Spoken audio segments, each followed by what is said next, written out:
So I'd like to welcome you all to this year's WestGrid seminar series. This is going to be a series of talks over the next few weeks and months that will include topics such as today's, which is an introduction to WestGrid, tutorials on using WestGrid, tutorials on WestGrid development environment, and also a case study on genomics from Fiona Brinkman, who is a user of WestGrid, and she will talk about how she uses the WestGrid resources. Today's talk is an introduction to WestGrid and Compute Canada, and it is given by the Interim Executive Director, Lindsay Sill, and I will pass it off to Lindsay. Thanks, Todd. Thanks, everyone, for joining at the local partner sites and also from the live webcast. Today, my talk will give a brief overview of WestGrid and Compute Canada. Then I'll talk about some basics, such as getting an account. Then I'll go into talk about a little bit of the research profiles that we are showcasing using our WestGrid systems, followed by some support tips to help you as you're getting set up. And then I'll give an overview of some of the upcoming training seminars so that you can build upon the information you learned today. So what is WestGrid? WestGrid is one of 4 regional HPC consortia that make up Compute Canada, along with Compute Ontario, Calcul Quebec, and Compute Atlantic on the East Coast. The national platform supports research in disciplines ranging from science and engineering and to arts and humanities. Users are supported by a distributed team of technical staff and system architects.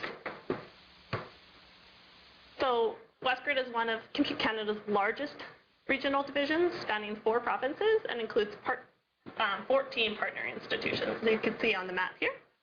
So many of these partner institutions host compute and data storage resources, and all of them have collaboration rooms, which we're using to deliver today's seminar. And I'll just note that this seminar will be available, the slides and the archive, on the website after this, so you don't have to frantically be taking notes or typing. You could use this as a resource later. So over the past year, Compute Canada has undergone a significant governance and management restructuring process, and this is an ongoing process. So in September 2012, Compute Canada incorporated as a national non-for-profit organization, and in October 2012, at the special members meeting, 29 inaugural members joined, and they voted in the board of directors. So the board includes a diverse representation of leaders in research and development across academic and private industry sectors.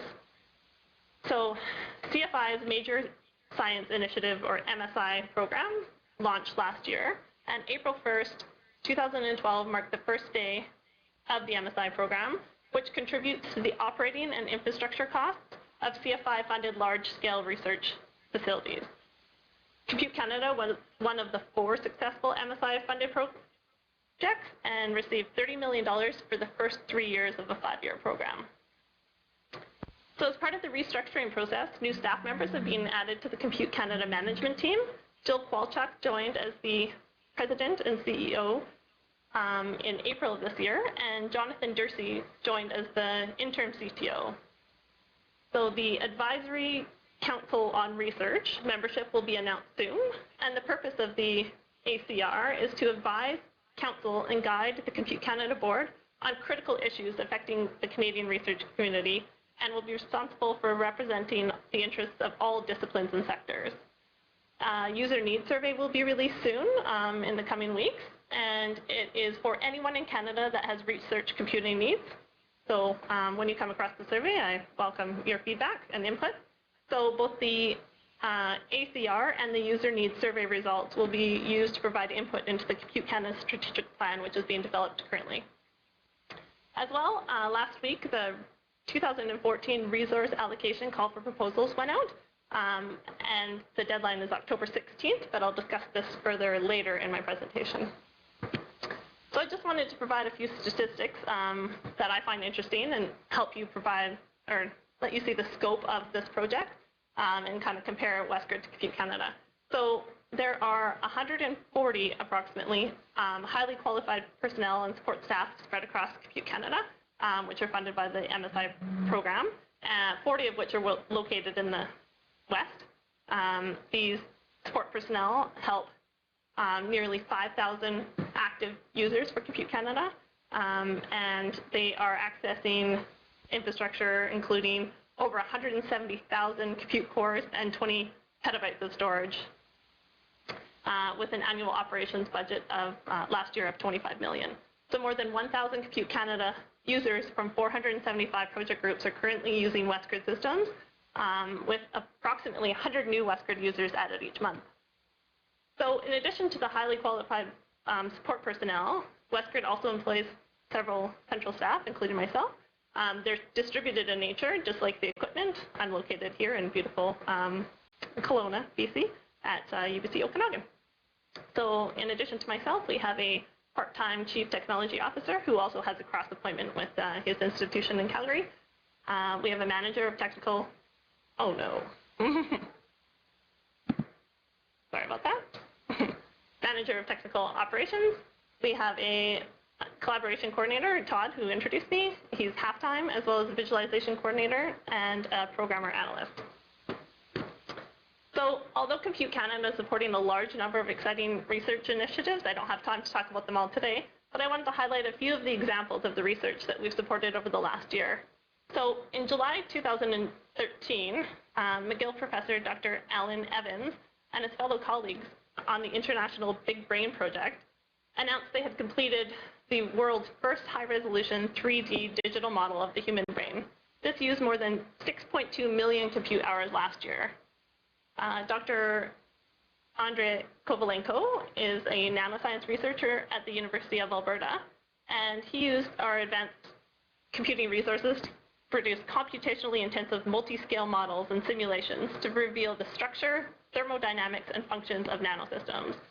And Dr. Ben Coop at the University of Victoria, he's focusing on examining genomic forces in salmon. This has strong economic importance to global fisheries and aquaculture. So there's more examples of research made possible by the WestGrid and Compute Canada facilities on our website under the Research Showcase, and there's other examples available on the Compute Canada website. WestGrid and Compute Canada provides several types of computing systems to accommodate different user requirements, including clusters with fast interconnect, shared memory, visualization tools, and storage.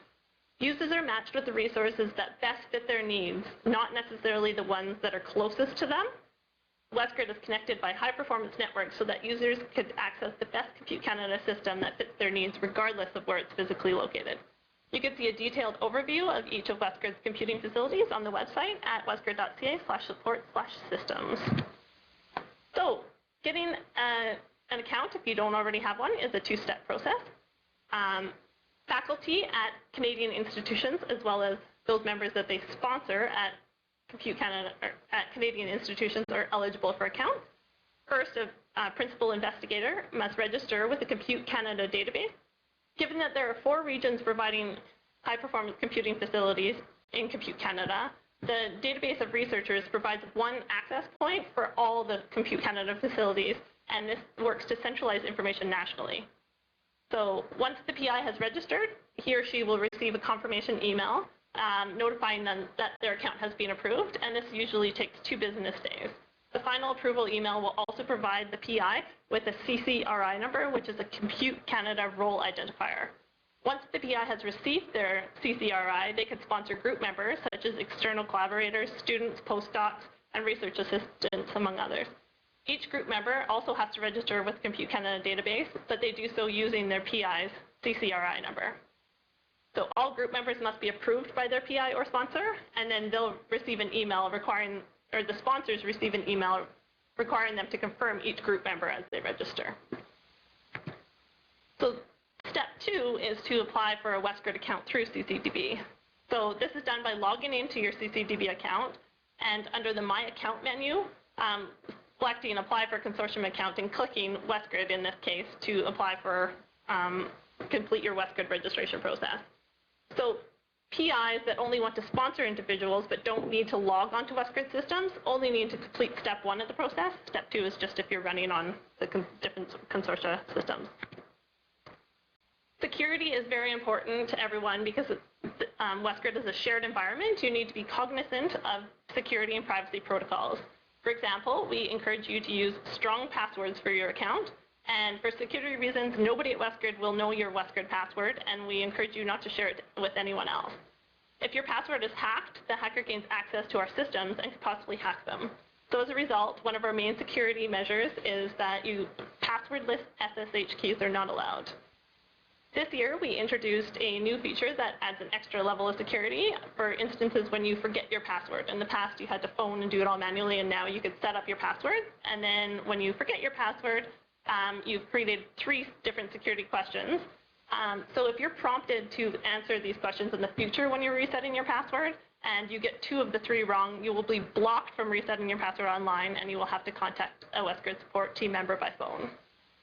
So lastly, sharing accounts is not permitted. I encourage you to read all of the conditions of use on the user account pages of the website to ensure you're following WestGrid protocols. Overall, it's a relatively straightforward process to register and apply. However, here are a few tips that I could provide you with that might smooth the process. When you're registering with CCDB, you should register with an institutional email address. This is because when Compute Canada database is created, or creates your account, it also creates a Grid Canada certificate, and this is required to use any Compute Canada systems. So Grid Canada does not accept personal email addresses such as Gmail, Yahoo, or Hotmail. So if you do not have an institutional email address, please contact us. We can still work with you, but we require a few extra steps in the process. We also found that sometimes the confirmation emails from CCDB are being diverted to spam folders. So if it's been longer than the 2 business days and you haven't heard back from us, we recommend checking your spam folder and then following up with us by email if you haven't heard anything else. So along this process, if you encounter any problems or have any questions at all, please contact accounts@westgrid.ca. So now that you have your account, you're ready to get up and running on our systems. So to help you in this process, WestGrid technical staff have produced some quick start guides. There's one in particular for new users, as well as there's one for each of our systems in the WestGrid resource pool. The quick start guide for new users has a specific section in mind that outlines the considerations when choosing a system. Also on the WestGrid website, there's a resource section that has a useful table that compares all of our computing facilities. So please take the time to read through these guides and familiarize yourself with the system. The seminar series is also an excellent way to get started and familiarize yourself with the systems. We have 2 upcoming seminars in October that will touch more upon these items, including the Using WestGrid seminar on October 9th and the Intro to the Development Environment on October 23rd. So I'll just briefly go over some of our computational and storage resources that we have, but I imagine that these will be expanded upon in other seminars in the series. So first we have our large shared memory machines. There's Hungabee. It's located at the University of Alberta, and it has 16 terabytes of shared memory. So every processor could access up to 16 terabytes for a job. This is 8 times more shared memory than any system at Compute Canada site. Breezy has 256 gigabytes per node, and Grex has 48 gigabytes per node. Please note, though, that on Grex there is approximately 1,000 core reservation to run Gaussian on that system. There are some systems within WestGrid's resource base that are specialized. For example, they have additional storage or memory capabilities, use GPUs, or have other specialized features. If you believe your project requires access to these specialized systems, you will need to email accounts@westgrid.ca and provide justification for your request. Breezy and Hungabee are among these specialized systems, so expect to justify your work for accessing these specialized systems. So when you're contacting the support team, please provide as much detail as possible in your initial email so that we could help expedite the process and get you up and running. For a large number of processors, we have Orthonis, which has over 9,000 cores, and Parallel with over 7,000 cores. So if you have a large distributed code, these would be a good fit for your workload. On Parallel, there is also 180 GPUs, 3 per node. So if you have a GPA-enabled code, this might be a system you'd be interested in. Finally, we have systems for serial jobs, or those requiring a small number of processors, such as Bugaboo. It has a large amount of storage available to it right next to the machine. So if you have a large database and you're running serial or a small number of processors, this would be a good fit. And Hermes also provides a reasonable resource for these types of jobs. Our storage resources are distributed just like our staff and our computational facilities, but our main site is Silo at the University of Saskatchewan. It has 3.4 petabytes of spinning disk, Bugaboo, which I mentioned on the previous slide, has 2.4 petabytes of spinning disk, and Nestor has a 1.2 petabytes of storage. So any academic researcher may obtain a default allocation level on any Compute Canada system at any time by registering with Compute Canada database, which we walked through earlier. But each fall, Compute Canada also accepts submissions from researchers who require more than the default allocation on systems. Principal investigators apply for this through an online application on the CCDB, and each application is subject to both a technical and a scientific review. Allocations are valid for 1 year, and for this 2014 round, they would begin in January 2014. It is strongly recommended that all applicants consult with Compute Canada technical staff before completing their proposal. This will ensure that the technical aspects of the proposal match the requested systems. Allocations that are equal to or below the default allocations for each system will not be reviewed. So prior to submitting, please, you could check the list of resources on the Compute Canada website, and the deadline to submit is October 16th. If you have any questions along the way, you could contact Brack at computecanada.ca. So with our website launch in April this year, we added some new features to provide simple navigation of the website. The top number one there on the slide is the new navigation top menu. The content has been reorganized for easier navigation to find out information about our resources, support services, and researchers we work with, and our user account information. So earlier I had referenced the research showcase, so you could find that there, and all the information about getting an account and account eligibility could be found underneath the top menu for user accounts. We have 4 colored call-out boxes that provide direct links for top user information, such as links to our systems information, quick start guides, and our new live system status page. There's drop-down menus on the right for our user community that provide quick links and shortcuts for key information. And our homepage events listing helps you keep up to date on seminar series and other HPC-related activities throughout the organization. So the addition of the live system status page provides real-time updates and status reports on each of our systems. The addition of the new software database allows you to search for software by category or by system or by keyword. We've also implemented a few social media tools that allow for the ability to subscribe to our RSS feed and also to follow us on Twitter at WG Systems, which will allow you to receive system notifications and status updates for our computing and data storage facilities. Under the support menu of the website, you'll find our FAQ section, which covers topics such as information about CCDB or FAQ for prospective WestGrid users. To learn more about WestGrid, I encourage you to attend our upcoming training seminars, as I mentioned earlier. We're also very pleased to announce to host Dr. Fiona Brinkman from the Simon Fraser University in November. She'll be giving a talk on how computational analyses are transforming infectious disease control. Her research generates large volumes of data which require significant amounts of space and computational power for analysis. She'll share how access to WestGrid addresses those computational demands. We also have a visualization workshop series in October given by our visualization coordinator, Brian Corey. The full-day workshops explore the basics of scientific visualization and focus on ParaView, which is an open-source, multi-platform data analysis and visualization tool.